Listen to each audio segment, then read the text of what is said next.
CMD గారు స్పష్టంగా చెప్పారు.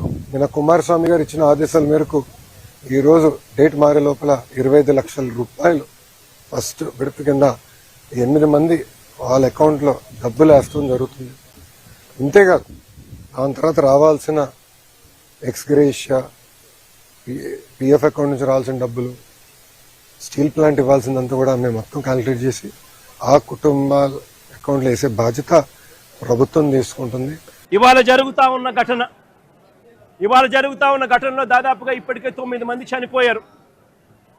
దాదాపుగా మరో 5 మంది హాస్పిటల్లో వైద్యం పొందుతూ ఉన్నారు. ఈ 5 మందిలో కూడా ఒకరి పరిస్థితి విషమంగా ఉంది. వీళ్లకు కాంపన్సేషన్ విషయంలో నిన్న చంద్రబాబు నాయుడు గారి సుపుత్రుడు ఆయన మాట్లాడిన మాటలు చూస్తే నిజంగా నాకు ఆశ్చర్యం కలిగిస్తుంది. మానవత్వం అన్నది ఎవరికైనా ఎక్కడైనా కానీ కొద్దో గొప్ప ఉండాలి కదా, ఇలాంటి మనుషులు కూడా ఉంటారా అనిపించింది.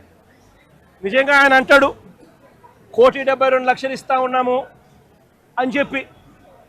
నాకు ఆశ్చర్యంగా నేను అడుగుతా ఉన్నా, అయ్యా లోకేష్ గారు, ఈ 1,72,00,000లో మీరు ఏదైతే మాట్లాడుతూ ఉన్నారో ఆ ఎంప్లాయీస్కు రైట్ఫుల్గా వాళ్ళకి రావాల్సిందే కదయ్యా నువ్వు ఇస్తూ ఉన్నావు, ఎక్స్ట్రా నువ్వేమి ఇస్తూ ఉన్నావు అని చెప్పి నేను అడుగుతా ఉన్నా.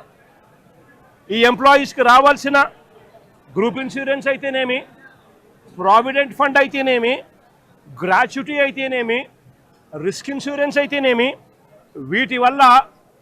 వీటి నేపథ్యంలో 1.45 crores వాళ్ళకే రావాల. ఆ తర్వాత కంపెనీనే మరో 25 లక్షలు ఇస్తూ ఉంది. అది కూడా విశాఖపట్నం స్టీల్ ప్లాంట్ కంపెనీయే ఇస్తూ ఉంది. కేవలం ప్రైమ్ మినిస్టర్ రిలీఫ్ ఫండ్ కింద కేవలం 2 లక్షల రూపాయలు అదనంగా ఎక్స్గ్రేషియా కింద వస్తూ ఉంది. రాష్ట్ర ప్రభుత్వం నుంచి 0 రూపాయి అంటే రూపాయి కూడా ఇవ్వడంలే. మరి నేను అడుగుతా ఉన్నా, ఇక 1.72 crores ఇంకొకటి నువ్వు ఇచ్చేదేందయ్యా బోడీ అని అడుగుతా ఉన్నా. వాళ్ళకి రావాల్సిందే, వాళ్ళ హక్కుగా వాళ్ళకి రావాల్సిందే వాళ్ళకు వస్తూ వాళ్ళకి అది ఇస్తూ ఉన్నారు. అది వాళ్ళకి ఇస్తా ఉన్నారని మీరు చెప్తా ఉన్నారు.